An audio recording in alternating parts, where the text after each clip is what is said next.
Good evening, everybody. Welcome to the Searchlight Town Advisory Board meeting, November 13th, 2024.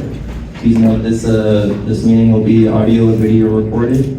The audio recordings can be found on clarkcountynb.gov and the video recordings on Searchlight Town Advisory Board YouTube. And items on the agenda may be taken out of order. The board may combine two or more agenda items for consideration. The board may remove an item from the agenda or delay discussion relating to an item at any time. No action may be taken on any matter not listed on the posted agenda. All planning and zoning matters heard at this meeting are forwarded to the Board of County Commissioners, Zoning Commission, or the Clark County Planning Commission for final action. Please turn off or mute all cell phones and other electronic devices. Please take all private conversations outside the room. With a 48-hour advance request, a sign language interpreter, or other reasonable efforts to assist and accommodate persons with physical disabilities may be made available by calling 702-455-3530 or relay Nevada toll-free 800-326-6868. Supporting material provided to the board members for this meeting may be requested from Tammy Harris at 702-298-0828. Supporting material will also be available at Clark County Department of Administrative Services, 500 South Grand Central Parkway, 6th floor, Las Vegas, Nevada. Supporting material will also be available on the county's website, clarkcountynb.gov/searchlight tab. Board members: Kyle Myers, chairperson; James Allen, vice chairperson; Kim Colton, Natalie Jeter, and Kayla McGinnis. Secretary Tammy Harris and County Liaison Mark Moskowitz. Call the meeting to order, and if we could all rise for the Pledge of Allegiance. I pledge allegiance to the flag of the United States of America and to the republic for which it stands, one nation, under God, indivisible, with liberty and justice for all. Thank you, everyone. Moving on to roll call. Kyle Myers here. James Allen. Here. Kim Colton. Here. Natalie Jeter. Here. Kayla McGinnis. 4 members present and 1 absent. And public comment. This is a period devoted to comments by the general public about items on this agenda. No discussion, action, or vote may be taken on this agenda item. You will be afforded the opportunity to speak on individual public hearing items at the time they are presented. If you wish to speak to the board about items within its jurisdiction but not appearing on this agenda, you must wait until the comments by the general public period listed at the end of this agenda. Comments will be limited to 3 minutes. Please step up to the speaker's podium. If applicable, clearly state your name and address, and please spell your last name for the record. If any member of the board wishes to extend the length of the presentations, will be done by the chairperson or the board by majority vote. No public comment, it looks like. And approval of the minutes for October 9th, 2024. Motion to approve. Okay, we have a second? Second. And all those in favor? Aye. Aye. Motion passed 4-0. Approval of the agenda for November 13th, 2024, and hold, combine, or delete any items. Motion to approve. And we have a second? I'll second.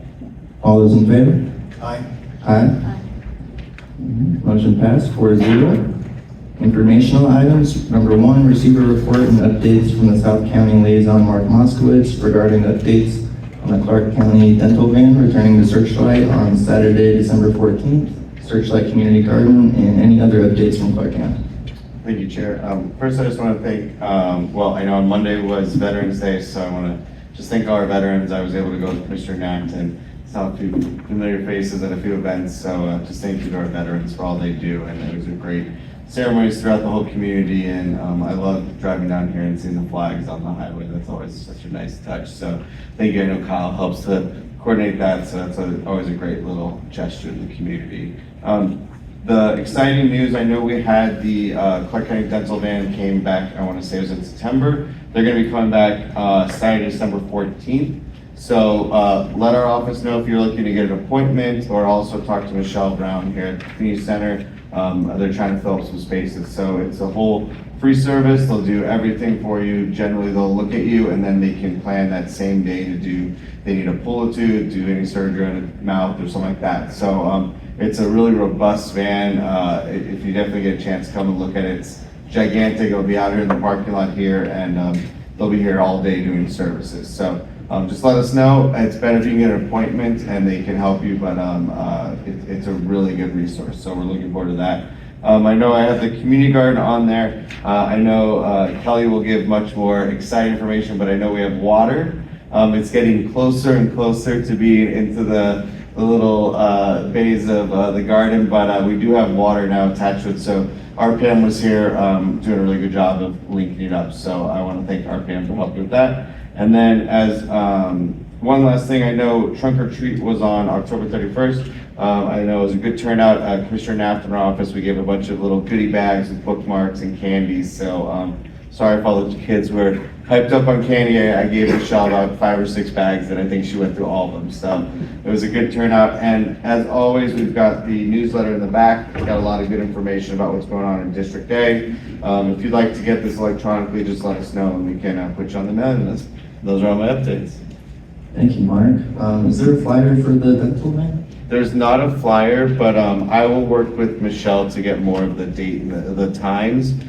They've kind of just picked that time and they should be here, but I'll find out more. If we can distribute something and put something on social media to get people on. Okay, for anyone that didn't hear it, they can go to you or to Michelle to schedule an appointment, yeah. Yep. Perfect. Were they doing cleaning? You mentioned doing extractions and other things. I'm not sure. I can definitely ask them and see if that's one of the options, but I know they'll I'm sure you can ask, and then they might be able to either plan something at like an area dental place or something like that too, so. To do cleaning. Yeah. Okay, and then I guess the most important thing is make sure that you get the free out Yes. there. Yes, it is all free. There's no cost whatsoever. So it's a great, it's a Clark County Social Services van that comes out and does it all. So it's all the county is doing it. So Is the county gonna keep the gas tank filled? yes, I hope we will, and I hope Kyle you'll sign up first together. Yeah. Unfortunately, the last time there was a small technical error, and it did affect one of our close friends that wasn't able to have their family. So that's why we're getting it back out here. They ran it down. Yeah, they had and it felt bad. It was Kyle that It was on me, I'm the friend. Yes, so it was, yeah. I felt bad giving that phone call, but I make sure we get it back out here again, so. No, I appreciate that. Yeah. Thank you very much, So Mark. you can't comment on how good of a service it was? Yes. It was a nice van. Yes. It looks good. Wait till you get inside of it and get experience. Does anybody out there have any questions for Mark Moskowitz from Clark County? Thank you again, Mark. And moving on to item number 2, receive a report from Metro Police regarding activity and statistics during the past month and other area crime concerns.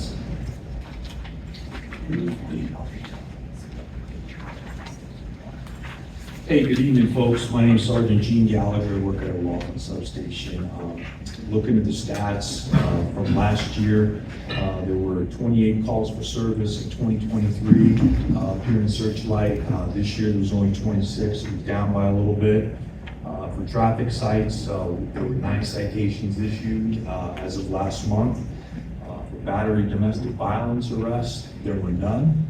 And moving on to arrests that encompass almost anything, there were a total of 3. There were no juvenile arrests. And that's basically it for our stats.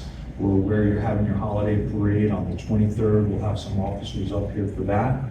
And if anybody has any questions, we're happy to help you out and try to answer. Have any questions out there? If you could state your name for the record, William please. McGinnis, 45 East Division. There was a car at the end of Austin that stripped out. They drove it through, probably wasn't really stripped. It wouldn't be too hard to trace back. It's totally stripped. It's a pretty good car. Okay. And west end of Austin, right where it's there. Okay, did you call it in? Now, How long? I is seen it 2 days ago, Okay. and I left town yesterday. Okay, so past the electrical transfer box out that No, far? before that. Before Right that. where the pavement ends. Right where the pavement Right ends. on the asphalt. Right I'm sorry. Okay, I'll have one of my folks take a look at it when we're done here. So if anybody sees anything like that, just give us a call at 311, we'll go check it out, and we will take a look for us. 311 kind of takes a long time sometimes. Believe me, I know. Anything else? Anything else out there for Metro? I did, so there were 3 arrests. Do you have any information that you can provide on that? Were they drug related or?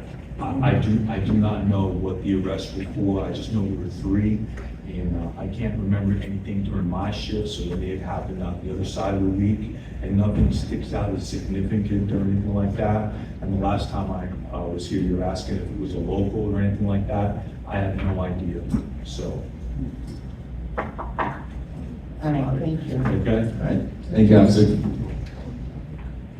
All right, and item number 3, receive report. Oh, I'm sorry. One more question for you. Judy Bendorf, Grandpa's Road, and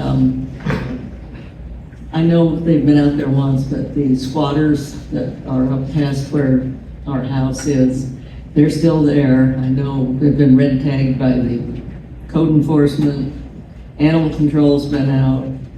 We did see one vehicle today that actually had license plates on it. They've been running up and down the road with vehicles that are totally no tags of any kind. Okay. And I think November 21st will be the 30-day mark, but I don't know if anything happens then or not after the red tags, you know.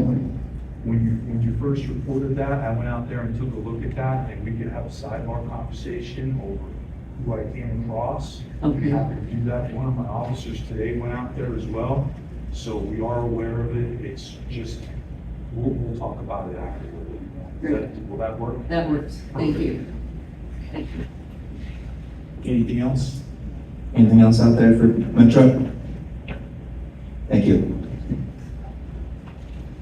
All right, and item number 3, receive a report from Clark County Public Works regarding the Cottonwood Cove Road, US 95 to Michael Wendell Way, multi-use trail project.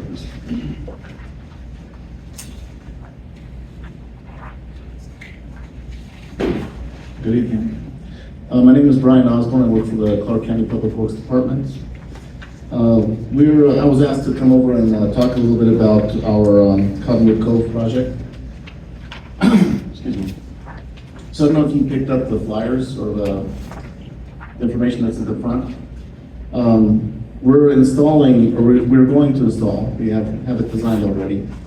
We're going to install a sidewalk, concrete sidewalk on the north end of Cottonwood Cove.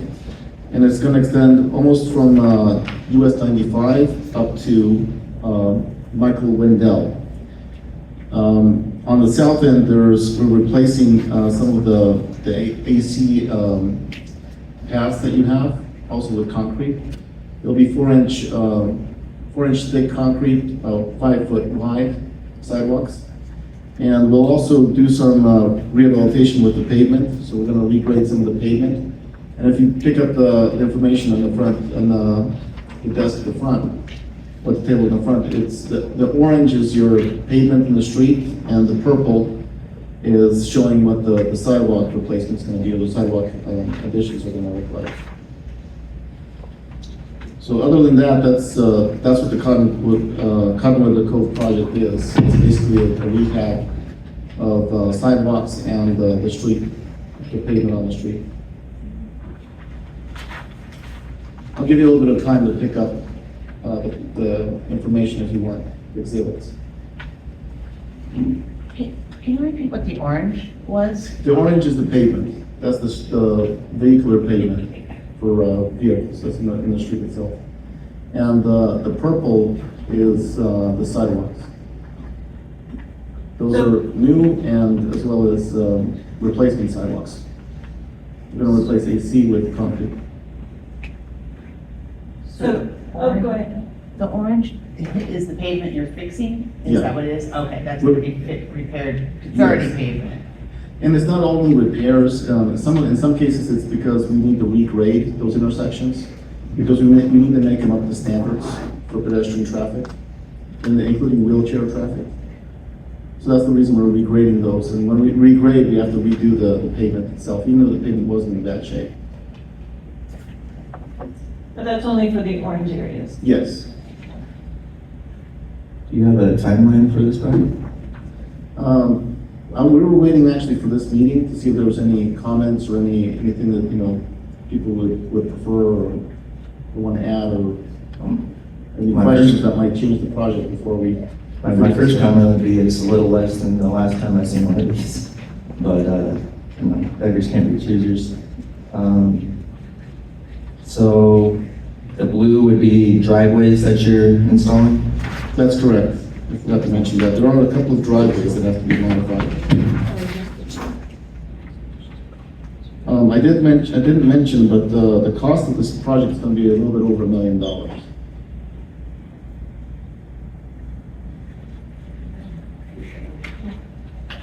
In the original plans for this project, they were replacing all the, the old signs and everything like that. Is that still part of the project as it sits now, If I or? recall, yes, some of the signage will be replaced.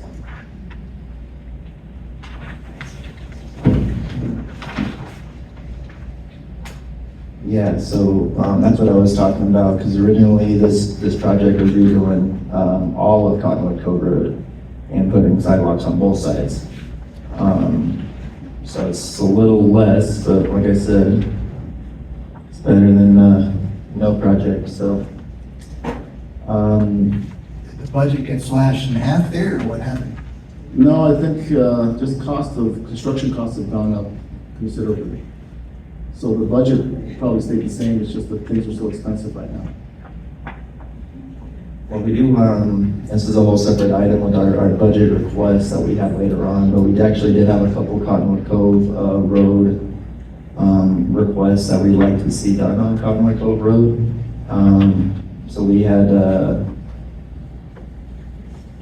on our last meeting, we kind of talked about, evaluating, putting a crosswalk, whether it be, at the intersection with Cottonwood Cove Road and Lincoln Street or Nevada Street. They're on the same block there on the first page. You want to you said a crosswalk at Lincoln or Nevada Street? Correct. Okay. That was one that we had on our fiscal requests. And then we had put on there for 2 speed limit radar signs for when you're coming onto Cottonwood Cove from the highway, and then when you're coming back from Cottonwood Cove Resort or Lake Mojave. So as you're entering Cottonwood Cove Road from either side. What I was told is that we're going to extend the school zone 200 feet further to the west. I did get authorization for that. The second question, the speed, we're going to conduct the speed study In the winter? What was that? In the winter? No, we'll see when, I'll talk to traffic, I don't work for that division, I work for engineering. But I'll ask him to, we've already asked him to do a speed study. I just put it on the record, doing a speed study outside of our warmer months is gonna be very ineffective, and it's gonna be shot down. The benefit though, well, the thing is that they can conduct a speed study, and if we do need to put in additional signage or something, it could be done during the construction phase. Okay, so a speed study and a traffic study are kind of different, or? They're a little bit different. The speed study, you're determining speed of vehicles. The traffic study could just be volume of traffic. Okay. That makes a little more sense. A speed study is a type of traffic study.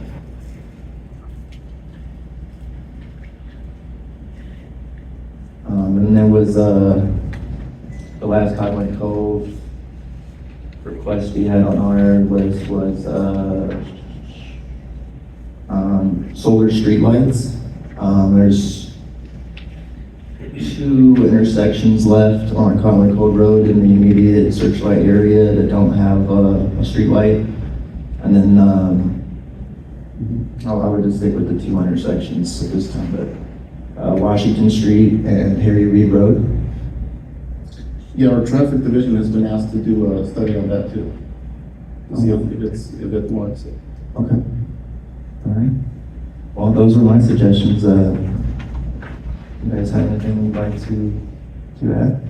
Well, and I guess I'm super confused getting up to speed here. I'm looking at this map, so there's no sidewalks going on the south side. I mean, there's been, this has been going out to all the homeowners, and that's why Bill is here in this, because they've been sending out letters saying, we're going to pave this on the south side of Cottonwood Cove Road. So I'm absolutely so confused now that how the project could have changed immensely from 6 months ago. One of the issues I recall, I'm not the designer, one of my staff is, but if I recall right, what she encountered was that you had flooding issues on the south end. I think there was a berm that was put in by, God knows when, the property owners put it in a long time ago, I believe, and it prevents water from migrating into the homes. Putting in a sidewalk could potentially compromise that and allow for water to go into people's houses on the south end. So that's why there was a concern about putting a sidewalk on the south end. So is it the budget constraints and I don't construction think- costs, or is it this berm? Because I think maybe we need to do a presentation next month when you get the information that might be needed, because that sounds, I don't understand what you're saying. I don't think it was the budget in this case, I think it You was said, the you mentioned it was the drainage. construction costs when Jim asked you just a moment ago. That was for the pavement for the whole street. No. Because I believe initially, No, that's like, what we're talking about is that, like, the curb and gutter on both sides of the road, north and south, and that's what the homeowners have all been told and have been contacted on repeatedly, that was gonna be done on the south side. and the homeowners were okay with the curb and gutter on the south end. They wanted to know what was gonna be done specifically, and I mean, we have one homeowner here that can speak on that, he's very, well-versed, and I believe read all of it. Phil? I'm actually a second one as well. Yeah, because you're on that street as well. Mhm. So please, yeah, like, am I wrong? And even if it's one berm, I mean, that's an entire street. It's not gonna have a sidewalk because of one berm, that doesn't make sense. It's not the berm extends all the way through that alignment. Where at? And what, can you point it on the map, please? And were the homeowners contacted about that to confirm that that was an issue or a problem? I don't recall that they contacted the property owners. I remember that when we did the survey, we noticed there was a berm there. I don't recall that it was the cost. I don't remember extracting the sidewalk because of cost, but I can confirm that. Well, this was all done years, and this has been years of studies. Since 2009.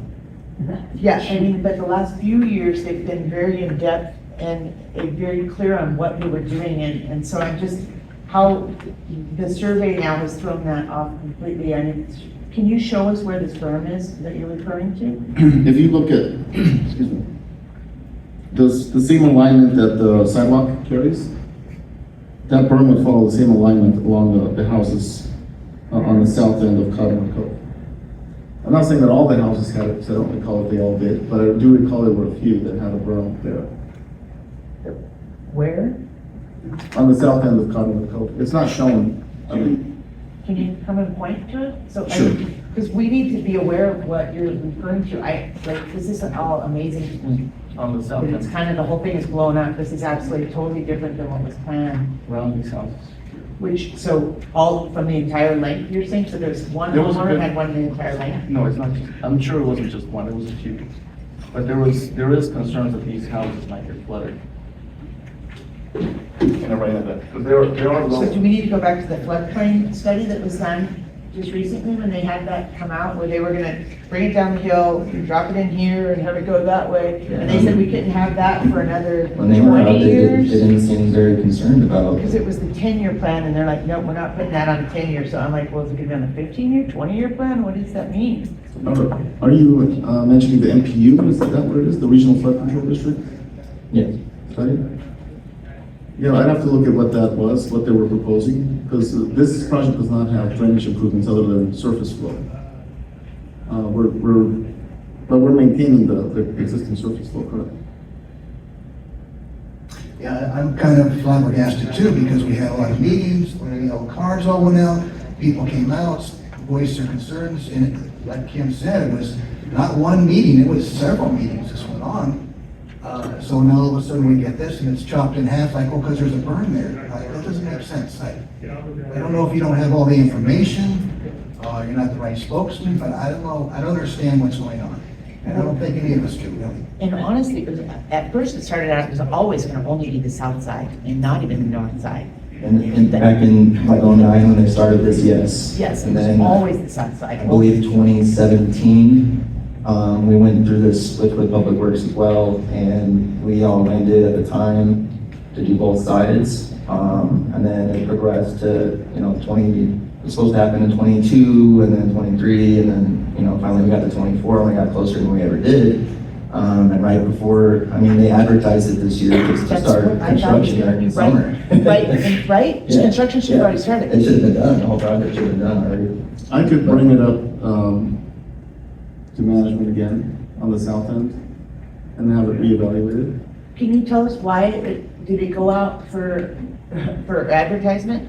Was it? It hasn't gone out to advertise. Can you, because when 4 months ago, so we can go back and get our minutes and stuff, you literally, it was supposed to be being built during summer. So what were all the delays and what happened? There was a redesign. There was a redesign a few months ago. And at first, my engineer designed all of the pavement. It was a complete redo of the pavement, but we found out that the budget was too much money. It would bust the budget. So we went back and she redesigned it the way you see it currently. So it's Wasn't the budget approved by the Clark County Commission? What it was is that we have a certain amount of money. So we were trying to design to that amount. But because of escalating construction costs, the escalating construction costs have gone up considerably. And so when she finished the design and she did the cost estimate, it turned out that the cost was considerably higher than what was expected. So we had to cut back on the improvements. But the improvements that were cut out, that I recall from the budget, because of the budget, was the pavement.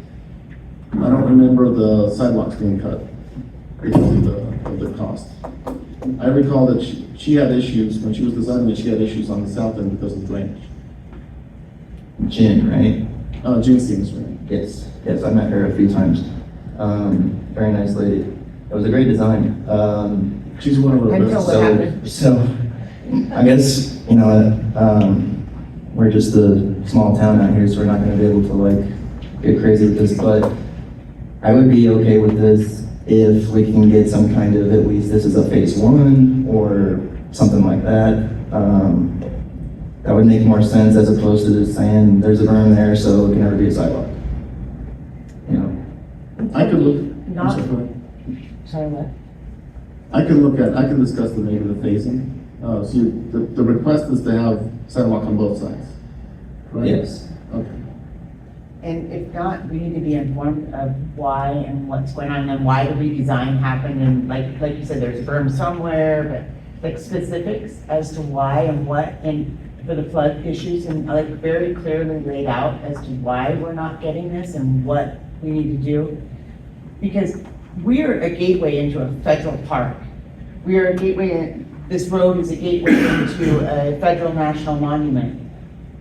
We should be able to get some federal grants so that we can have a whole project. Because if not, let's just do 10 feet of it and do it correctly. It's very frustrating, and I'm sorry, you come here, but we weren't aware of redesign, we've not been made aware. So maybe we need to get Public Works on a monthly basis so that we can have continual updates and changes that are occurring that we're not aware of, that our community members don't know about. It's not fair. We can come back once, I'll bring this concern back to management. And I can come back next month and give you a little bit more specifics now that I know what your concern is. Can you tell me your title and position and your name again? I'm Brian Osborne. I'm a Public Works engineer. I'm Engineer. a principal civil engineer. Okay, yeah, we would like some management, I'm sorry. So if you're not able to give the answers, then yeah, please bring someone out that has some answers for us. The answer is the drainage. That's what I recall. And I Well- was in the meetings when it came up. And you have to excuse me, but I've heard the berm, drainage, and I've heard Right, the the berm- construction the berm- cost budget four times. The berm is the drainage. The berm is like a dam. It raises, the road comes down and then you have a berm before it goes into the properties. The properties are lower than the road. So the berm, what it does is it prevents water from going from the road, from the north end, into the people's houses. If we flatten that out to put in a sidewalk, it would no longer have that protection. That's the reason that's the main reason why the sidewalk wasn't put in on the south end. Now, I can go back and ask my engineer to look at it again, but I think she couldn't find any easier, or an acceptable solution to put in the sidewalk on the south end. But we can take a look at it again. It seems to me if you just did the south end only and put curb and gutter, like that it should be going where they want it to. Because And it's then- gonna come off.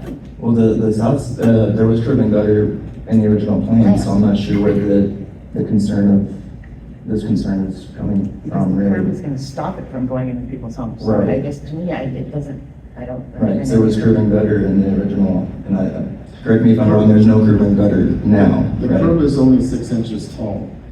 So that's something else. When you do an analysis, you determine how much of that water is going to exceed the 6 inches and go over. The berm, I think, is higher than that. I can go back and take a look at it again, but I don't think we did find a better solution. And usually having a sidewalk on one end, that should be sufficient for pedestrian traffic. This project here, the way it is right now, when is your expected date? Has it been put out to bid, or? We are currently at almost 100%. After this meeting, I wanted to see what was discussed in this meeting. If there was no additional requests, we would take it to 100%. That would be maybe another month at the most. So we'd be advertising in a month, and then it'd be another maybe 6 months, but around 4 to 6 months before we break ground. After that. So one question, when you bring it back, could you clearly mark where where the issues are? So that way if the homeowners wanted to, then they would know exactly which ones are an issue. Okay, I'll ask my engineer to do that. Are we all in agreement though, if, for the sake of time, if we can get the rest of the original project at least into phases, this would be satisfactory as a first phase? The rest of it, what do you say, the rest of it? So, there's the south sidewalk issue, and then there's the pavement that was supposed to be redone from the highway to here. Right? They're not gonna do it. That's like, they're not gonna come back and say phases like that. I mean, to me, They would, they're not gonna ever come back. To me, what needs to be determined, and it's like, even if you just did even a quarter of a mile and then did it correct, and then we did in 2 years, we do another, one block, and then another block at this point, but I don't know. It's very frustrating when it's going to, it's not improving the city's, it's not doing an improvement, in my opinion. This is definitely an improvement, as opposed to nothing. But the other side is nothing, and it's gonna stay nothing. Both sides are nothing now. No, I have a kid, she likes to walk to school. I don't want her walking down the street. well, then if it's going on that north side, definitely need a crosswalk, 100% Right. crosswalk. Right. Because now you've got our kids having to go on that side when they are all used to going on the south side because we had that little crosswalk or little sidewalk down at the end. Which would be replaced in this project as well. We will extend the school zone. I was already informed of that. We had your questions beforehand. So I talked to management about it, and that was one of the answers, was they will extend the school zone. I think the concern that Ken brings up with the crosswalk though is most of those kids live on the south side, right? So when they're walking to school, now unless they continue their previous route that they've done for years with the small sidewalk we have now, if they go to cross to go to the new sidewalk, and then there's no crosswalk, I think that's what Ken's point is. Yep. So that's what we're talking about at Lincoln or Nevada, and it should be at Nevada, in my opinion. Nevada's preferable? Because that's the fire department main thing, so if anybody Absolutely. needs to come to emergency, and there's been a couple accidents at that corner. Okay, I'll bring this up. I don't think the crosswalk should be an issue, I'll bring it up. And I can come back next month if you want. Yeah, that's fine. So if the board is done with questions, we're gonna open this up to the public. Board have any more questions? Real quick, then this big packet, do we need to look at this? Those are the detailed drawings, the current ones. So didn't we have drawings before? Yes. Do we have, can we get those? Those, the previous ones? Yeah, I can ask to send those over to us. I mean, you can understand, like, we had really beautiful previous ones, and now what you're telling us is this is a massive, massive change. I know, And and, then Kyle's worried about in the, experience of time, but they're already a year behind, 6 months. Well, And in 6 Well, months, I see that in that. the cost will go up in 6 months, I guarantee that. Oh, yeah. I mean, that's- I think we all agree, we want the project, we just want it, done the right way. But I'm gonna go ahead and open this up to the public. If we have anyone, please come up to the speaker's podium.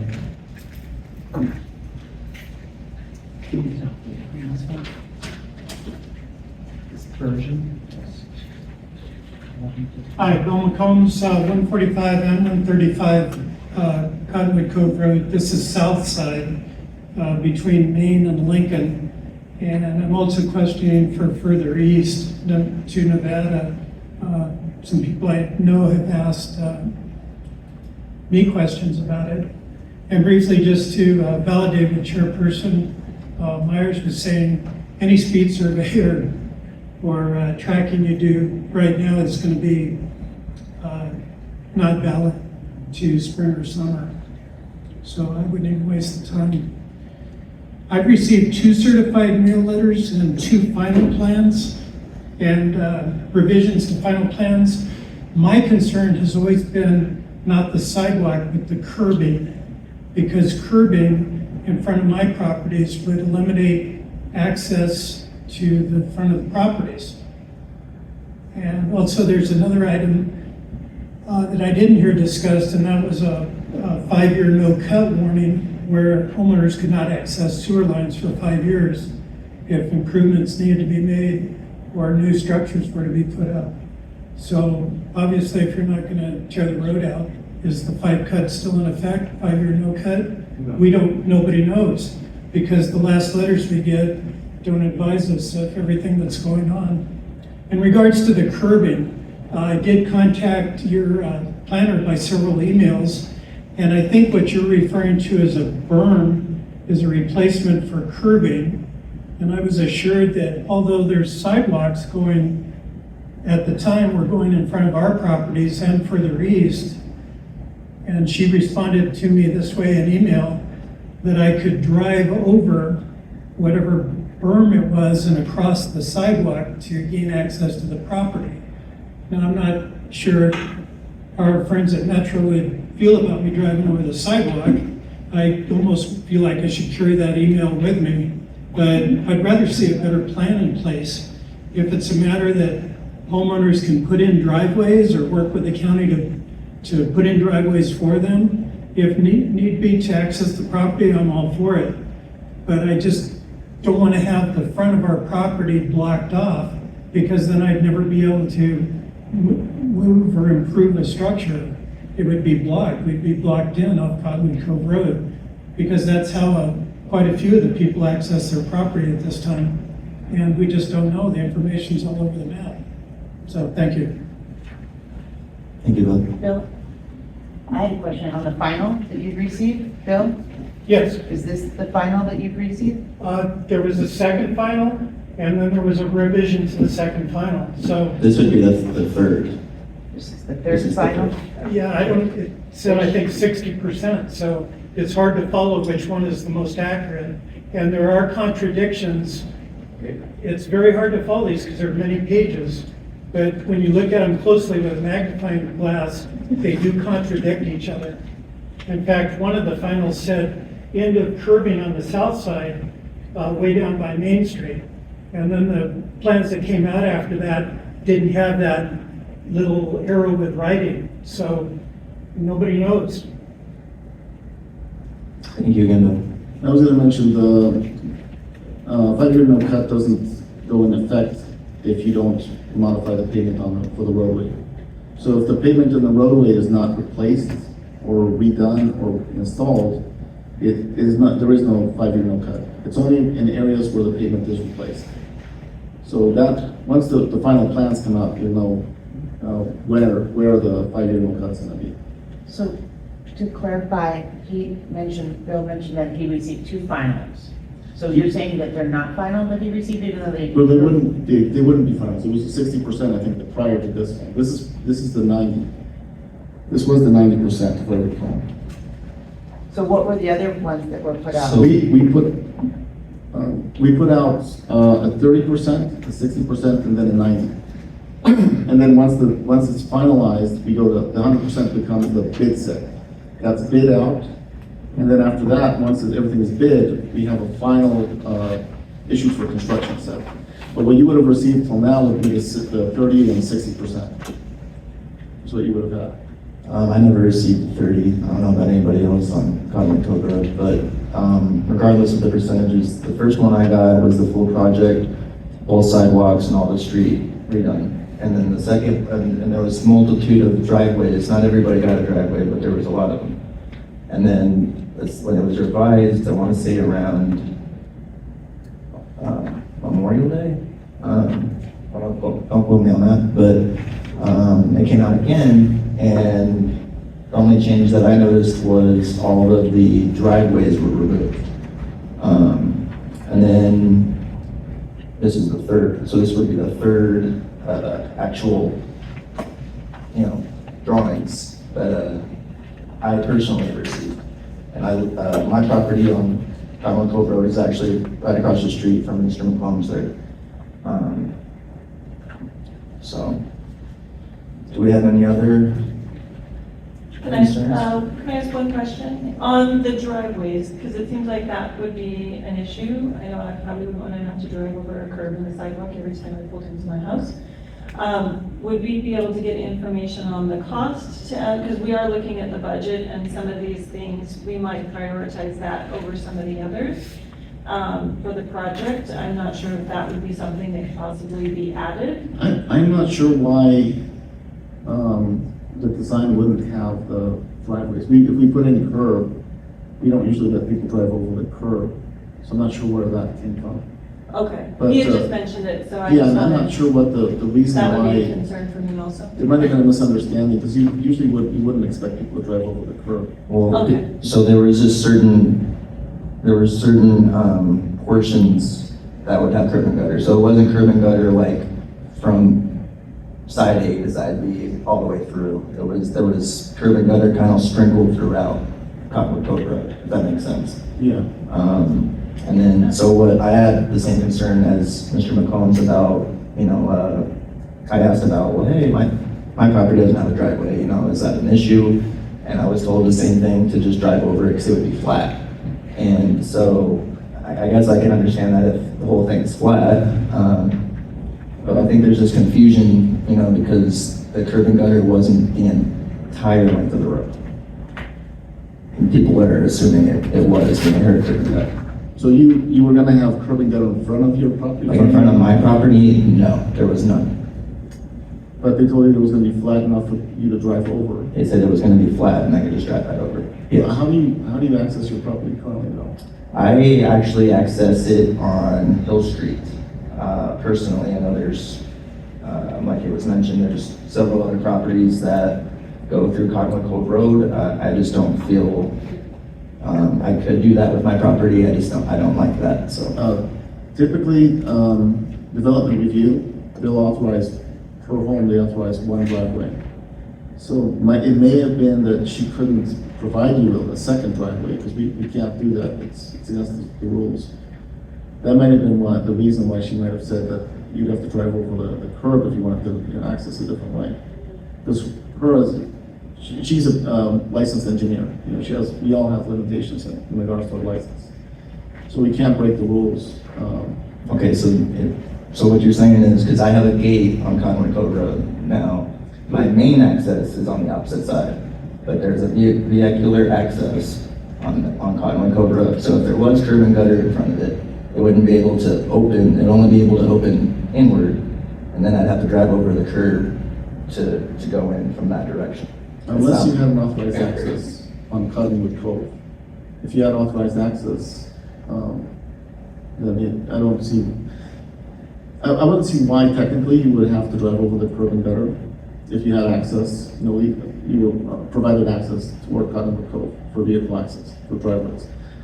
But you have to keep in mind also that the curb and gutter plus the driveways is gonna increase costs considerably. So that could encroach into the, eating into the budget.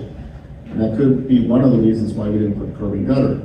The sidewalk, I recall, was not because of the cost, but the curb and gutter and driveways, that probably was partially because of the cost.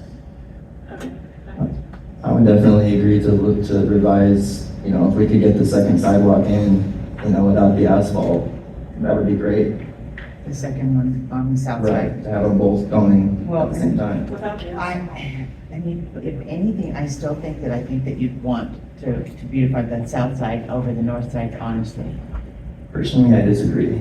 I think that the south side, not that it doesn't need it, but the kids have been going, and kids aren't the only people that come out here. I mean, when I come to pick up my kids, I see seniors in wheelchairs. It's not just kids, it's seniors, and this connects all the way to the 95. So the south side would only be at California, if that's the right street name. And that's how it's been for years. So, the children and pretty much everyone else has just kind of stayed on side streets until you got to California to get onto that, and at least there's no crossing of the road. On this one, if you notice, when they get to Michael Wendell Way, it just goes straight into the school parking lot. Like you cross right there without having to go across Cottonwood Cove Road, and then you just go right in to this parking lot outside. So that would be my opinion there. But like I mentioned, if we could if the cost wasn't a factor, then I definitely would like to see it at least brought back up on what can be done to have the south side included in this project. Okay. Do we have more from, would you like to speak?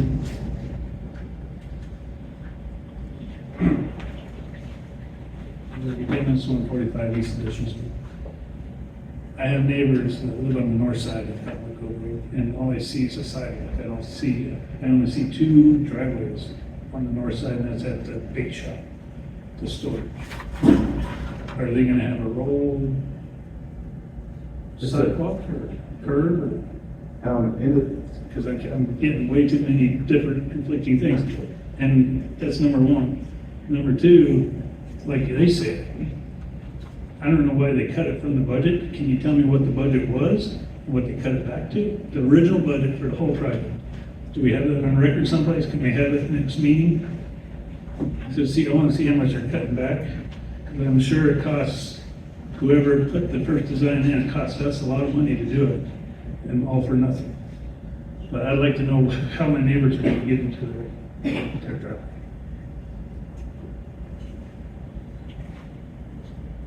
So, the way she designed the sidewalk is so they could drive over and access the properties. There's no curb and gutter. If you look at the drawings, there's cross sections on, I think it's the fourth sheet.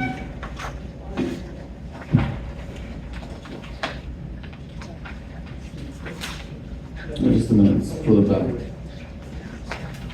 TY1. On the bottom left, or bottom right, you see the designation as TY1. These are cross sections of what the modifications to the road are. And she didn't put curb and gutter, it's just a small swale, and then they can drive over the sidewalk, basically, to access the property. And which picture are you looking TY1, is down here, it says TY1. at? Right, but there's like. Oh, it would be, it's hard to read it on this copy. On your right, left-hand side, the second one down, Is a good one. Actually, any of these would be about the same for the sidewalk. The sidewalk, the right-hand side, or the left-hand side is the north, the right-hand side is the south.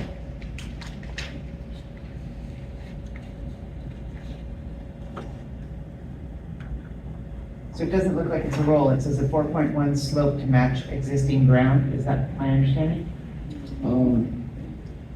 That's after the sidewalk, right? Yes, if you match existing, whatever you have currently is what you'd be matching after the sidewalk. So it's a slope and it's not a round? Right, it's a small slope. She has a small swale there that you drive over. But she would have checked it for vehicle access.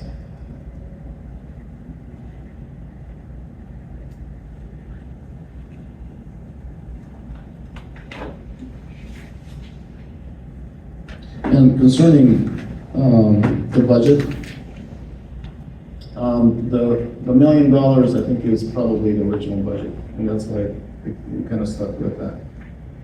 So basically, this is what we can do within the budget, is what I understand. I wasn't preview to the original budget. We were just told, try to stay within this amount. If we could find out what year the budget was and increase it with cost of living and all the inflation numbers and all that, because then we need to be granted that amount as well somehow, whether it comes through federal funding or something, you guys need to find the money. So, sorry. And can we get pictures? Because this, to me, I can't even conceive of what it's gonna look like next time. I don't understand, because we're all confused, we're in a curb and gutter of this. I thought a round, like, in Vegas, they've got the round things, but this is a 4.1 slope, it says. We could do an architectural cross-section. It's similar to this, but it looks more like a picture. We do that on a lot of our projects. That would be helpful. Okay. Yeah, I can't see what this is visually doing. Judge, come up and speak.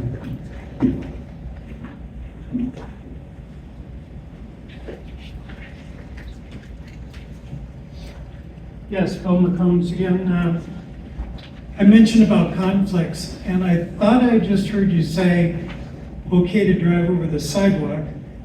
Don't want to put our friends with Metro on the spot, but at least according to what I'm looked at on revised statutes, you can't drive on a sidewalk except at the permanent or temporary driveway or alley entrance. So if you're telling us, okay to go over the sidewalk over the berm onto the property, according to what I'm reading, 484B 117, it's unlawful. Again, just a conflict we're trying to get straightened out. Thank you. The issue is that we're not driving on a sidewalk, you're driving over it, so it's injuries. Right, We're it's together. a sidewalk you're driving over that doesn't have a permanent or temporary driveway. If you're driving to your house and you're going over the sidewalk, you should be just. Yeah, it's not the sidewalk itself, it's the approval of having a driveway at that location. You can have a driveway crossing the driveway, or sidewalk across the I driveway. don't see the exemption in the statute. And there was a question, I forgot to mention it, or forgot to answer, what the driveways are made out of. They're concrete. And those are, there's a sheet that shows them. Well, there's only the two is currently correct. That's correct. It's for larger vehicles, that's the reason for those. Because the heavier vehicles can damage the 4-inch pavement section, or I'm sorry, 4-inch concrete section.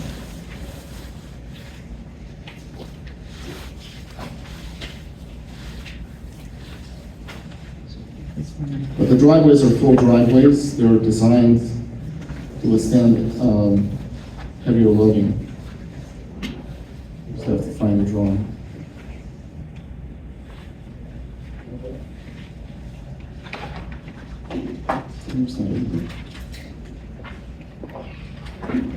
Yeah, I'm actually not seeing it, but there is this section, there is a drawing that shows it in these plans.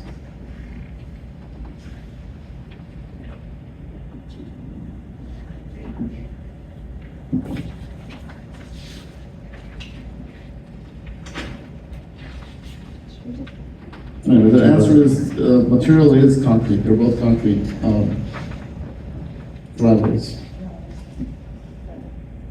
The only driveways that are on it at the moment is for a closed down business. So I'm not sure if anyone's really concerned with that It is. location. Yeah, we were not aware that it was closed down. Yeah.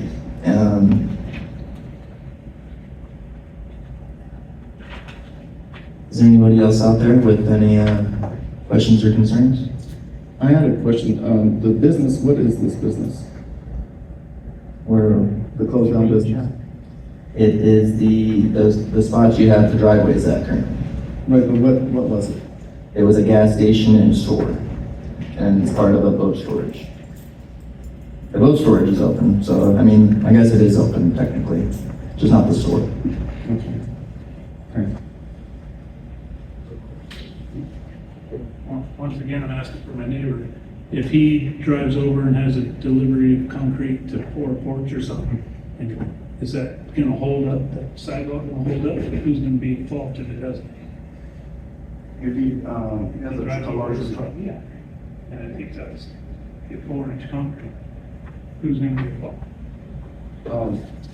Yeah,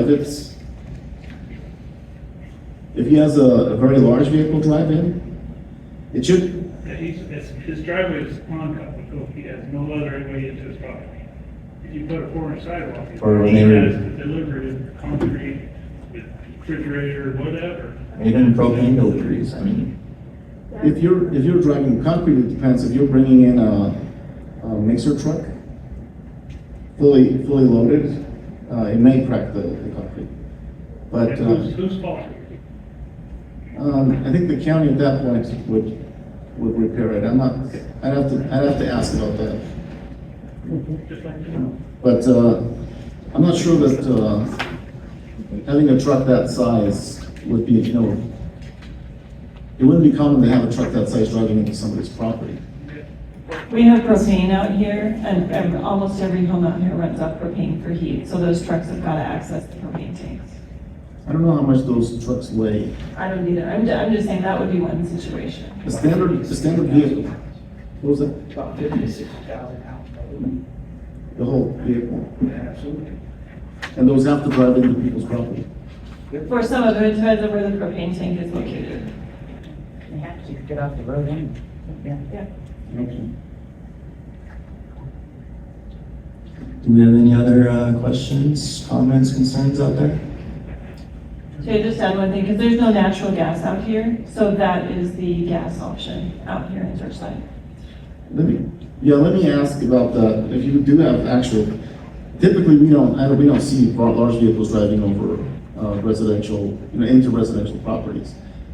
A small concrete truck probably is not an issue. A large concrete truck possibly could. Or propane truck.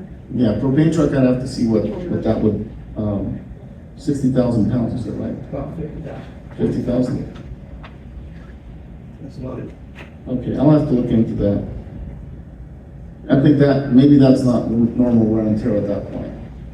If it was normal wear and tear of the sidewalk, then yes, the county maintains it, but if you're putting in loads that is not specified for, it could. Right, but you can't prohibit homeowners from receiving their propane, that's not.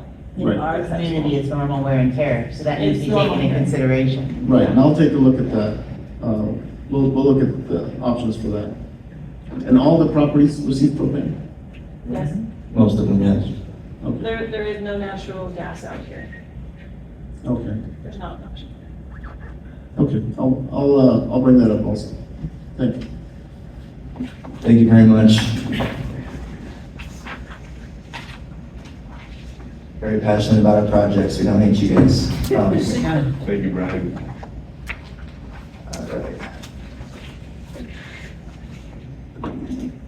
All right, so item number 4, receive a report from Kim Colton, Searchlight Volunteer Fire District regarding calls for service during the past month and other fire prevention issues. I'll keep it brief so we can move along. There were 5 calls for service in October, 3 medical and 2 auto. This is down from 2023 where we were able to service 9 calls. So it was a 40% decrease. And the reason I say service is because there were actually, I was not here in October, there were actually 16 calls for service, but we could only run on 5 calls with our staffing. So again, I implore anyone that wants to volunteer and help the community, that would be amazing. We need volunteers, so put the call out there again. Thank you, Kim. Any questions for Kim with the Searchlight Fire Department? Alright. And moving on to item number 5, receive a report from Sandra Yasinchuk of Justice Court regarding statistics and other activities during the past month. James, you want to go ahead and read that one for us, please?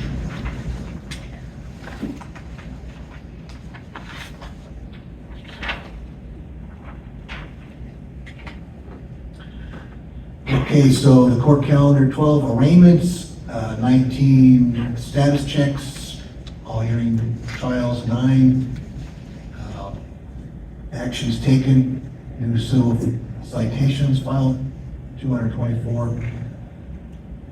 Criminal misdemeanor citations filed, 78. Probable cause, 3, and new criminal complaints filed from the DA, 4. Cases closed, 321. New active warrants, 35. Thank you, James. Item number 6, receive a report from Kathy Flanagan with Las Vegas Valley Water District regarding the status of the water system. Hi, good evening. So water use for October 2024 was 3.32 million gallons. In October 2023, it was 3.72 million gallons. So we've seen a reduction of 420,000 gallons. There were no major leaks or breaks to report. At the last meeting, I advised that we were updating Searchlight service rules. The main change to the service rules is a charge for water theft.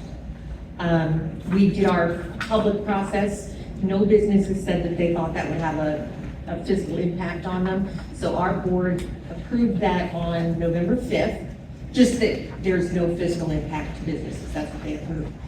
December 3rd, they will approve the revised service rules, and then they would go into effect starting January 1st, 2025. And those can be found on the LBVWD website. Also, at the last meeting, we had Jeff Johnson here, one of our hydrologists. He was talking about a source water protection program. I don't know if anybody read the material that he left behind. But the Nevada Division of Environmental Protection has approved that preliminary report. If there's no comments or concerns from the community or the advisory board, we were hoping that maybe at the next meeting, we could bring the final report. I could get it to you in advance. And if the TAB would be willing to approve a resolution that just tells NDEP, yes, we support protecting our source water. We want the district to work with state, federal, and local partners to do that. More so like a letter of support? Yeah, that's all it is. It'll be a very short, and I'll let you see it ahead of time. I'm not gonna just walk in and ask you to sign something.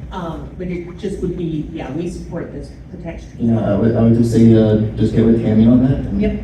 Yeah. And I'll, the district's attorneys, of course, will look at it. I'll share it with Mark so the counties can look at it. And then I'll get it to you all beforehand. So you wouldn't just be seeing it first at the next tab meeting. And that's all I have. I don't know if Aaron has anything. Only thing, yeah, just glad to see that the water usage is back down, starting to come back down. So I think a lot of us do just get older. That helps, right? We have any questions out there? Concerns? Anything from the board? Right, thank you guys. Thank you. And item number 7, receive a report from Sue Bishop, Senior Operations Supervisor, Southern Nevada Transit Coalition. Good evening, I'm Sue Bishop, 260 East Lock Road Civic, it's BISHOP. Sorry we missed some past meetings, and we're gonna try to be better at that. There's been a lot going on in transportation and in my personal life to be able to get all the way up here, but we will make a better effort.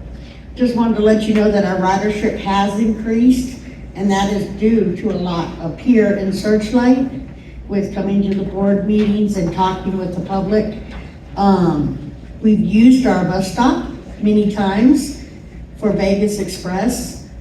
My driver was unsure, just kept driving around in circles, but they found them. So our ridership is up in all locations up here. From the Searchlight Express, which is picked up by one of my drivers that comes out of Sandy Valley.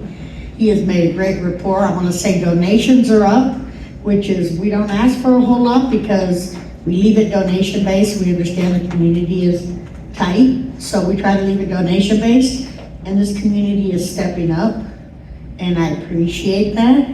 Vegas Express, we keep it low for them too on that because you're going halfway, so we try to make it halfway price. That ridership is up, as you see our numbers from last year to this year. And our Searchlight alone is up. So, I mean, it doesn't look like a lot, but understand that is a lot when you have a small community and they're trying to meet a certain time point. We do know we have a Laughlin resident, or was a Laughlin resident, who's moved up here, and he's moved his ridership up here and he's using it. He didn't know we came here, so it was because of these meetings why he found out. The general update, the staffing levels are not exactly where we want them to be. We are still recruiting more help. It's hard to find a CDL holders with passenger endorsements. We can find truck drivers, but no passenger endorsements, and we do not have that ability to teach them. We have raised our rates for our drivers. Many years ago, when we gave people initiatives and raises, we weren't thinking of our starting pay, so that has backtracked us. So we put a jump into it. Last year, we were only paying between 13 and 15. We're up to now 17.28 an hour for CDL holders, so we've gone up 21% in the last 3 years. We have paid time off, we have life insurance, health insurance, and newly added plan of a retirement plan. So that's helped to try to boost our drivers so we can bring in more situations, and maybe if Searchlight keeps building the way it is, we're talking about trying to add another Tuesday to give more ability for y'all to be able to get down to Laughlin and to Bullhead. We do have a new thing coming in our bus, and we go pick our new bus up. Our first new bus up will be picked up around Thanksgiving time. We're sending out a driver to Carson, and he's gonna drive it back. Yes, it is gonna take us time to paint it and get it looking all pretty, but it is what we call a lowboy. There'll be no steps. We don't have to worry about tripping hazards. There'll be a ramp instead of a lift, so we don't have to worry about people falling off. So it's gonna improve the safety of our customers, people with walkers, wheelchairs, scooters, and canes. So we're happy about that. We are not happy about Meals on Wheels. Meals on Wheels is done. We have lost our grant money for that because we lost our people. Everybody has gone to Mom's Meals, which, that's fine. I mean, they did have better food, but being that our last client was from Laughlin, he has passed away and they've taken our program. It's not it's not like we can never get it back. We would just have to show good reasoning, and it would take some time. It is an expensive program. We were costing about $1,000 a month for the one client that we had, and he lived in Laughlin. So when we started losing our people, we started losing our funding. So our Meals on Wheels program is gone, but if you have people here that still need food, we still have Mom's Meals. And there's other agencies I know we use out here, but just contact me and we will figure out a way to make sure they get food. We're not gonna let anybody go hungry, whether I gotta come and get them, take them to Laughlin Food Bank. If we don't have enough up here, we'll send more food up here. We do deliver the food from our food bank to y'all's food bank. And we try to make sure that everybody's getting plenty. So if there's a problem, just let us know and I'll go over there and yell at them. So we have added a bus stop at the park. That's the one I'm talking about. It's been getting used. You guys got our concrete pad in, which has helped. The one client that we did pick up there, and I know it's only one, but he's ridden it multiple times. He lives at Cottonwood senior housing, and it's easier for him to get there than to get to Terrible's. Now, the other day, we picked him up, we took him to Terrible's because he wanted coffee for the ride, but that was okay. We did a party with our Searchlight people. We brought our Laughlin people up here to Searchlight. That was a lot of fun. People are still talking about it. They want to do it again. And I just heard and got permission, December 13th, we're going to bring our Searchlight people to Laughlin. And so those people down at the Old Town Saloon are excited. Bill Brays are getting ready. They got a lot of plans, so hopefully we can get a good group up. If you guys can give me the numbers soon, so we can figure out if it's a big bus, smaller bus, 2 buses, Yeah, whatever. Carrie just got me the flyer this morning, actually, so I put it out today, and hopefully we get a good response, like I hope Laughlin so. came out for us, so. So it's, and the other reason I like doing it is because Silver Riders brought Santa back. Last year was our first year we were able to take care of close to 200 children between Searchlight and in Laughlin, which was amazing. This year I want to be able to cover more because we found out that our 8th graders down there weren't in any program.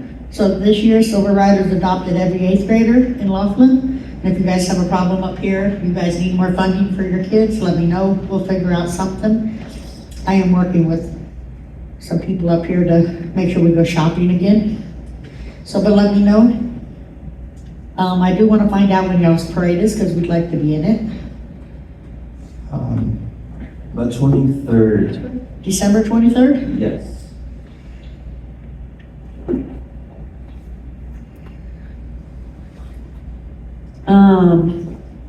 One of the things I wanted to apologize, we weren't able to bring a bus up for Halloween.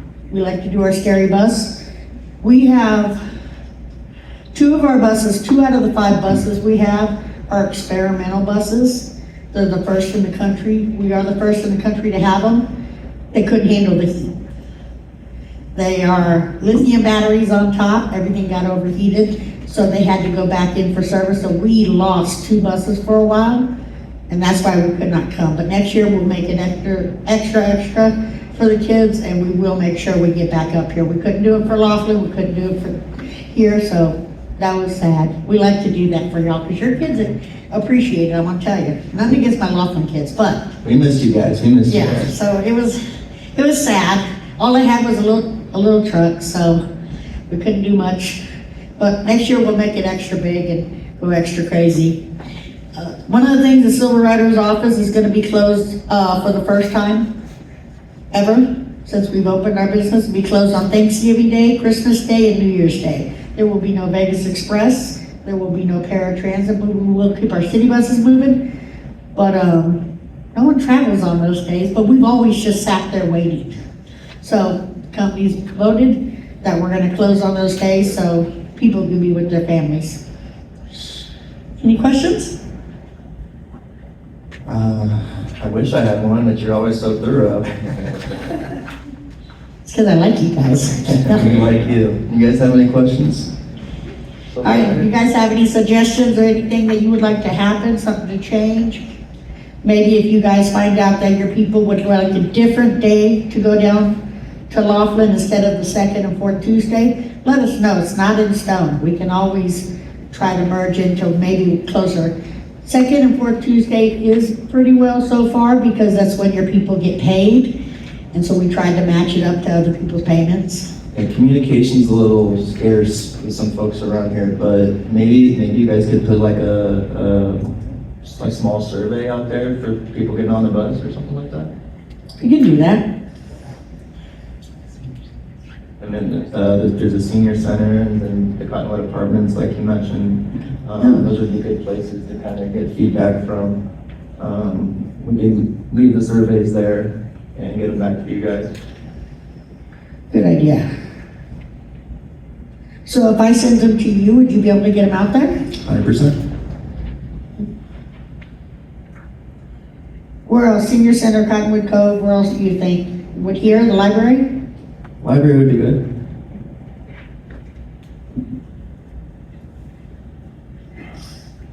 Okay, give me a couple weeks. We got a lot of programs going. And I'm doing Santa right now solo, so We'll be in touch with you for the teenagers as well, so. Yeah, so I've already been speaking with them, so. And we can help as well if we want to send it electronically. Our office can help to just send it to our blast list and get everyone kind of to get some That'd be input. good. So, yeah, if you need it electronically, we can help with that as well, so. That'd be great. I'd just like to say thank you, you're always so accommodating to us, and, Well, Searchlight's like my second home. Back home, this is the town, kind of town I lived in. We had a town of 300 people. So when you come up here, you kind of feel like back at home. And that's why they just keep sending me, because I volunteer, so. Right. Well, do we have anything else out there for Silver Rider, Sue? All right, thank you so much, Sue. Thank you. You guys have a good night. You too. All right, item number 8, receive a report from Will Smith with Clark County Water Reclamation District regarding the status of the wastewater system and water usage. Natalie, would you like to read that one for us? We don't have to report. Oh, we don't have a report? There's a report. Make it up. All right, well, we got one more, so item number 9, receive a report from Parks and Recreation regarding the status of programs and upcoming activities. Oh, we got one. Oh, we got some. Hello, my name is Bronson Leon. I am a recreational specialist for Parks and Recreation. I am the newly appointed full-time for South County. So now that we have 2 people, we're going to try to make it a point to try to show up to these more and give you guys some more information on everything. To go into the statistics for October 2024 for Searchlight, we had 7 programs and 165 visits. The youth center is now open for open rec for the kids. It is Monday through Thursday from 3:30 to 5:30 p.m. Once again at the Searchlight Youth Center. We are also doing a Thanksgiving craft on November 27th from 5 p.m. to 6 p.m. It's going to be Oreo turkeys and turkey lunch bags. And that's pretty much I have on my list. Any questions? I got a couple for you, sir. Yeah. What was your name? Bronson Leon. Bronson. Yeah. Kyle Myers. Pleasure to meet you. Nice to meet you. Why aren't teenagers allowed at the youth center? So right now we are doing a testing period, opening it back up, and we're starting with the younger age and seeing how our new employee handles that. And when we get more into how many kids we're getting, we're possibly going to have some days where it's younger kids and some days where it's teens, because we don't really like to mesh younger kids with the older kids, because sometimes the older kids can play rough whenever they're doing activities. So we want to try to have certain days for both of that. So if let's say you get the teenagers up and going, you got your days picked out and all that, will it be closed like it is now with the little ones where they have to sign up, the parents have to sign them up, and they can't just leave, they have to wait until they're picked up? So when it comes to open rec, it's a little more freeform sometimes. So if the kids are comfortable walking home, if like a sibling like brings their younger kid, we can make these exceptions for that kind of stuff. But if they're more than comfortable walking home, especially, well, now that it's getting really darker, we don't prefer them to walk home. We like them to get picked up. But if they're comfortable walking home, we won't really deter them for them, because we used to run it back in the day and then they would walk around. My second question would be, I know you're just getting on to the Parks and Rec team out here and everything. Does Searchlight have an allocated budget for Parks and Recreation? I do not know that information at the time. I'm still learning all the processes and everything, but I can get that budget and bring it back to you the next time I come around. I greatly appreciate that, sir. So you were looking for the budget just for Searchlight? Specifically for Searchlight. Is there any other questions? Can you clarify the age thing, or what's?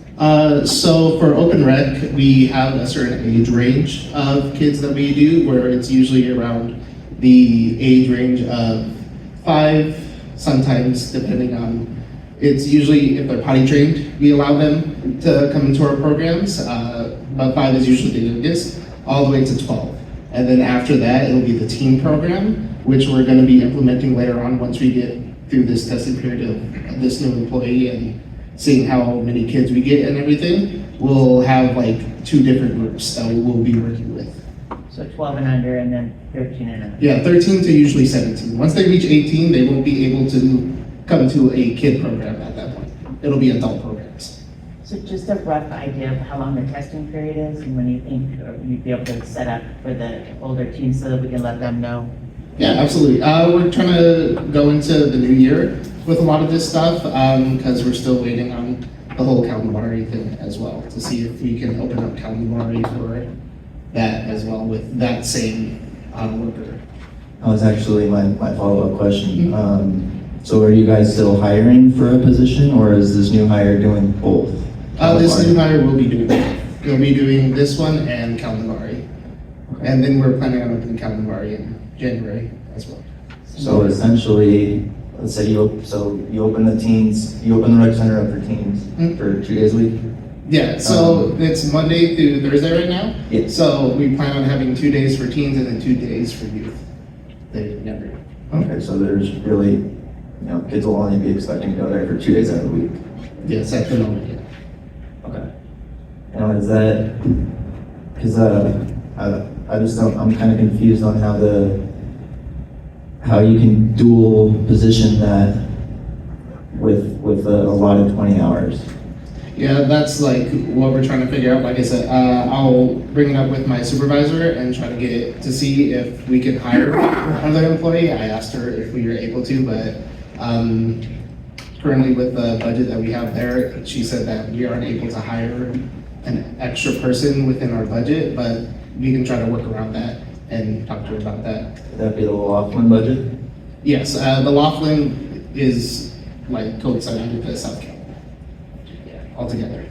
Okay, so yeah, just to back up a little bit, if there's an allocation for Searchlight in that budget, Yeah, that's what I'm looking for. Yeah, absolutely. I'll see if there's any specified. Yeah. So when I was growing up, Searchlight actually had their own Parks and Rec person. There was none of this Laughlin stuff. And everything was ran here, everything was open 5 days a week. It was like normal, you know? Yeah, I'll definitely get that with her when I talk to her. Okay, thank you so Bring it much. back on the next meeting. I appreciate that. Yeah, absolutely. A division between the kids and the teens, the kids is all ages. It used to be all ages, just open. It's always been Yeah. all ages, and now, and that was we had a much bigger Yeah, and then there was. community of kids. Now Sure, yeah, and then there was like events there, like, every Valentine's Day, they had a little dance and stuff like that, for the kids. But it hasn't been like that in years. a long time, yeah. Okay, but now, so it's changed drastically. It just recently opened about a month ago. Yeah, it opened around the middle of October where we opened back the youth center. Yeah, so they're just starting, that's what he was saying, they're kind of starting with the younger ones and then they're working into doing But that. it'll never go to an open age. I mean, we possibly could. Like I said, we're just seeing how things go here and how big the turnouts are. I already see a lot of kids coming to our youth center and everything and enjoying it over there, so I definitely am open to broadening that later on. Cool. Thank you very much. Does anybody out there have any questions? Awesome, thank you so much. Nice to meet you. Thank you.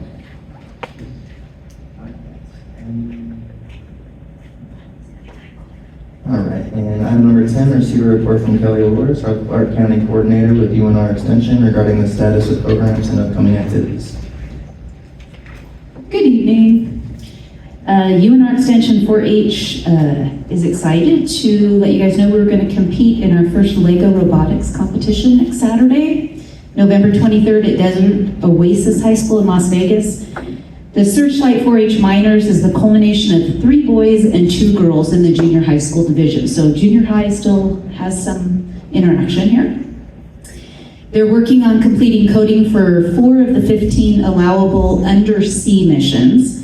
And they are going to be presenting a project to the judges titled No More Lotion in the Ocean, which will discuss the team's innovation idea to rid the environment of toxic chemicals that bleach the ocean's coral reefs.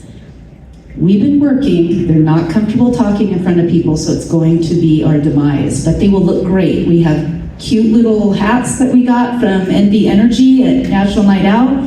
The kids put minor lights on them made of Legos, and then of course I got some Searchlight shirts for them to wear so they can represent next Saturday. We'll have an update at the next Town Hall Advisory meeting on how they did. I told Kyle they might not do very well because it's their first year, but they're going to look great. This project is heavy in STEM. I haven't seen Luis for a while, but I was hoping it might motivate him and excite him too to get some of his engineers to help out, because I'm hopeful that this is going to grow with the interest and excitement of this group. On a different note, Devin is currently teaching a music curriculum to kindergarten through 5th grade on Wednesday afternoons through mid-December. I'm finishing up the Teen Survivor series on Friday afternoons through December as well. We divided them up too. I kind of felt sorry for Bronson a little bit because we had to divide them up. Their interests are so varied that when we did little kid things, the older kids were not interested. And when we did the older kid things, the little kids got lost in the shuffle. So we split them up, and it's worked okay up until the youth center opened. And so they're going after school. The 4th and 5th graders are going up to the youth center. So Devin's considering moving that Wednesday day to maybe Friday when I have the older kids, and so we're not competing with Clark County. So we'll see. We'll discuss it and ask the parents and the kids. The teens have been delving into all kinds of things. Last week they had sewing. They're going to do baking this Friday. They're looking at small motors. In the upcoming weeks, we were supposed to go kayaking, but the kayaking's been postponed until February. NDOW staffing had some injury and illness issues, and so we changed it to February. The kids asked me to extend the Teen Survivor series, and so we're coming up with some fun ideas for the spring too. The SBO is still working on the grant writing for shade structure for the garden. The deadline is January through March, and so Michelle's been working on that. Some gardeners are seeing the fruit of their labor. We've had peppers and cucumbers and various mints growing in there, and beds are available. There's no charge to it. Just need to contact me and I can get some necessary paperwork. It's just basically a contract. And we've been working with Clark County to connect the existing irrigation line. They boxed in the pipe that runs along the eaves, if you guys have seen that out there. It looks real nice. And we continue to have volunteers hand water the raised beds and the donated trees. And they do that, they take turns throughout the week. Aubin and Kayla are going through a Master Gardener program to be certified, and they're gonna be our go-to people for the garden. It's awesome to watch that progress.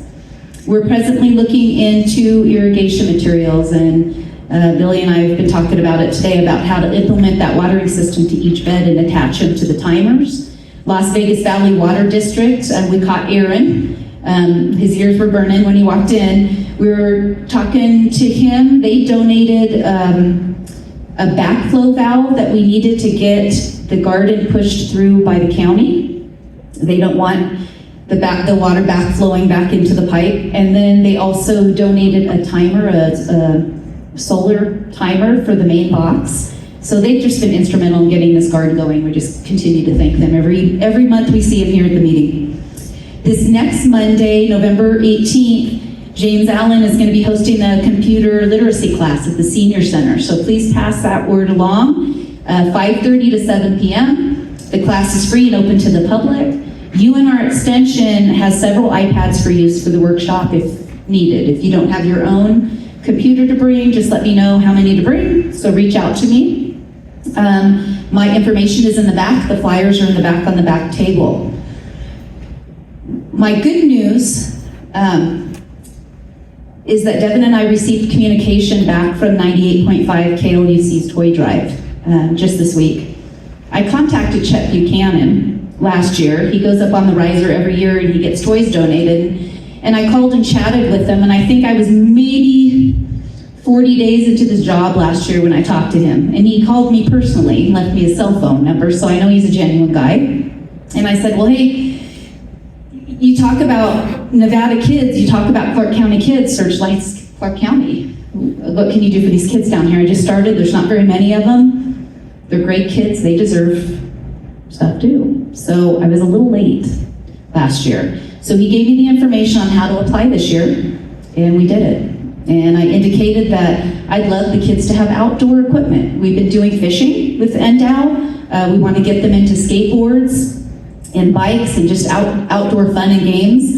And if that's possible, we ask that for donations. And the only obligation we have is that Devin and I have to serve 2 sessions at the lot there off this, I think it's like Sahara, with Chet and in receiving some of the donations. But we've been approved.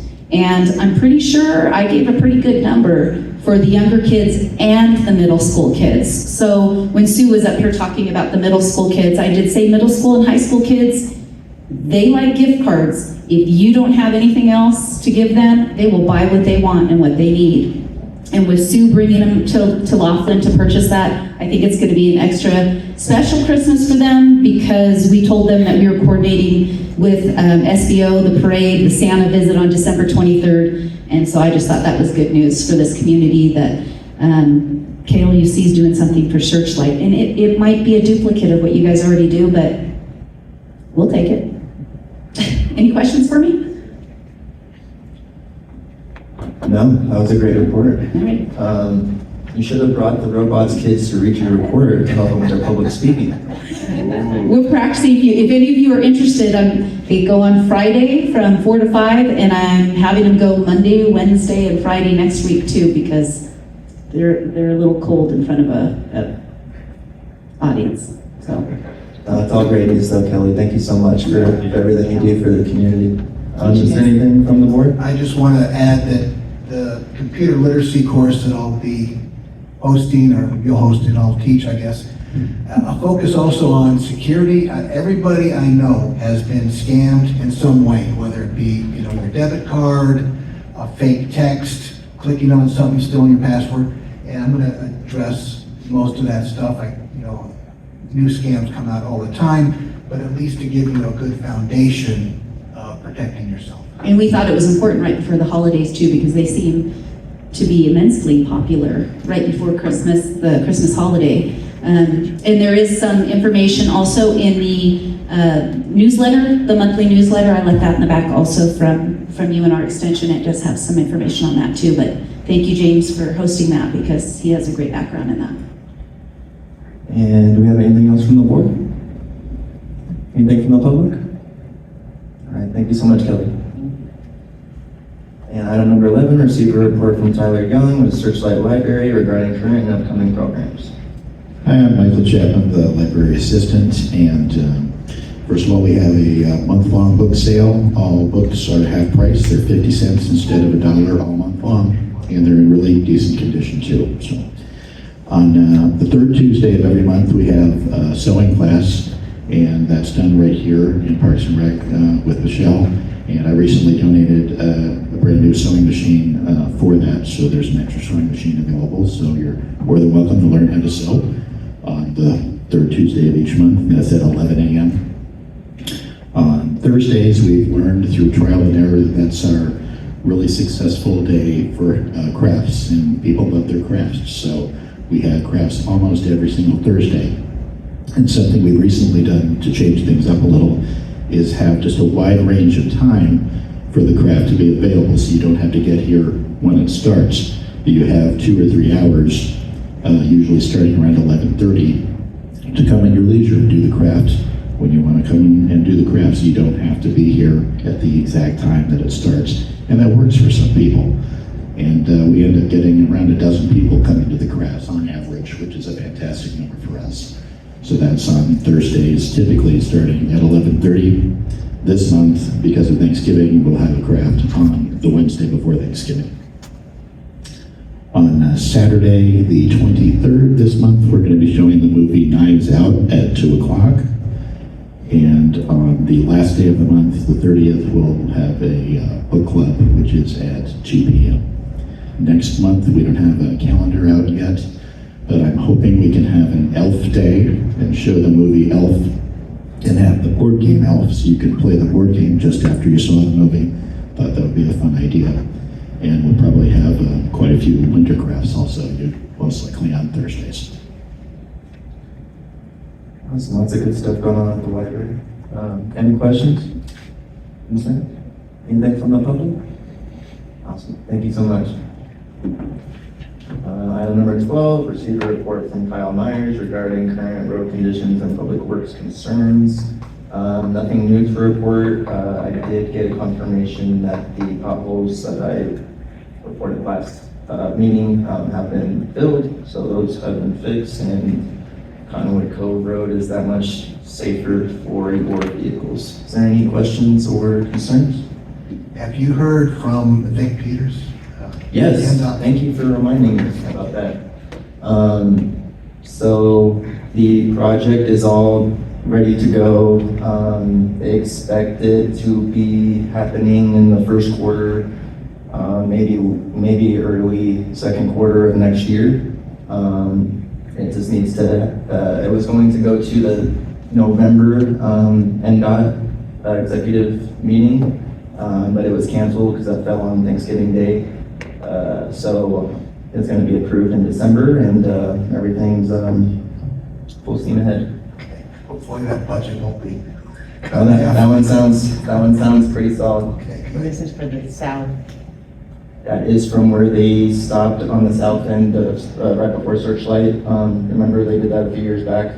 I'm not sure how far it went. And then all Yeah. the way through town. So it's gonna go all the way through, from where they stopped, all the way up to the turn to Nelson. Okay, thank you. Thanks. Forgot all about that. Any other questions? All right, and item number 13, announcements of upcoming neighborhood meetings and county or community meetings and events. It was brought up earlier by Sue, but we do have the Parade of Lights on December 23rd, 2024. We have a lineup at 4:30 p.m. We moved the staging area to the old Carter's Trailer Park because there's that fence in our old spot, but it's currently been rotten down, so we might go ahead and use our old spot. If we do change the location, we'll put that out. And we also changed, we are doing cash prizes this year in hopes to gain participation. And then we'll be holding the Searchlight Santa Express. That was also mentioned by Sue in conjunction with the Solar Rider. Searchlight Veteran Organization will be donating $100 to every teenager in town so they can go shopping at Walmart. And that is all for the Parade of Lights. Do we have any other announcements? I have one from Friends of Abiquame. There will be out at Walking Box Ranch, there'll be a night sky event this Saturday from 4 to 8 p.m. Sign-ups are online. It's actually gone very well so far. We have about 100 people, I think, signed up. And the astronomy club will let us know if it's a go because there may be clouds. Yes, I was going to get to that. So we're hoping, I guess, weather permitting. It is being hosted, or in conjunction with the Friends of Abiquame, the Las Vegas Astronomical Society. So they'll have their telescopes out there and all of that to do the viewing, which is obviously, if it's really cloudy, then it's not, it won't be happening. So we'll notify everyone. But the signups are online right now. It is full, but if there is a waiting list. Obviously, there's people a lot of times that don't show up. So feel free to sign up if you are interested. Awesome, good stuff. And do we have anything else out there? All right, and moving on. Item 14, announcement. Applications are available until tomorrow for appointments by the Clark County Board of County Commissioners to serve on the Searchlight Town Advisory Board for a 2-year term beginning January 2025. I believe we have applications on the back table there. You can get those to Tammy through email, or you can see maybe one of the board members can email it for you if you're not able to. It's online as well. Oh, it's online as well, so look at that. So Kyle, can you post this on the Searchlight News? Yeah, this is, yes. Because obviously we still don't have a lot of turnout in the crowd other than the regular birthday so far. Maybe we can talk Judy into coming on the board. I don't live within, I'm not eligible. I'm on That's 4 boards already.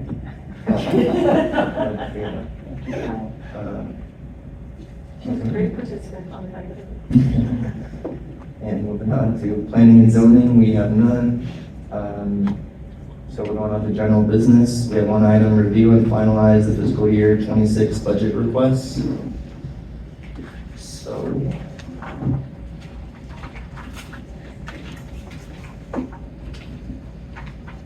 Looks like we got all of our tallies in. Has everyone been able to look over the finalized priority list? Yes.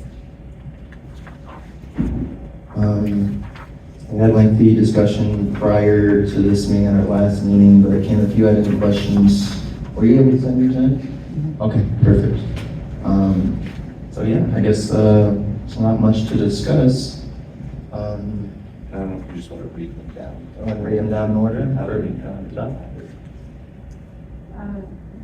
I guess the thing is, you know, sidewalk and elementary school, too much about all this. So, I guess the question on is how some of this interacts with what we were talking about earlier.